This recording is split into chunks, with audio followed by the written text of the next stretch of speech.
съм си изпекла блатове, по-малки са, може да ги видите, да ги потушите. Абсолютно равни, прекрасни. Трябва ни бутилка с алоe. Блата е с шейк, яйца и бак проверка, нищо повече. Когато я правите в домашни условия, блата става средно между 8 и 10 минути. Няма значение дали печката ви е с вентилатор или без.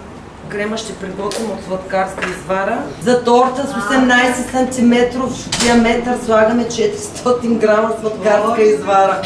За да стане нашия крем хубав и плътен, използваме от шейковете. Може да бъде ягода, фин шоколад, протеиновата напитка, която е с аромат на ванилия, в случая ще бъде с шейк ванилия. Колкото повече, толкова повече. Покажи, Веси.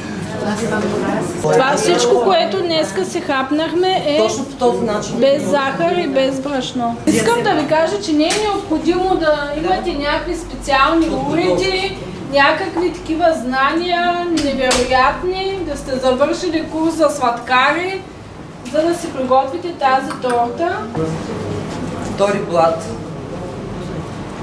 Не знам дали забелязвате, супер еластичен е блата, много... Да, не се троши. Не се рони, да. Повтаряме процедурата с алоето. Тази торта трябва да нощува. Всички тези рецепти са за хора, които нямат време, бързат и имат определени минутки, но пък нямат оправдание да си кажат, аз ще отида на сладкарница. И отново отгоре наръсваме с млените орехи. И може да не стане.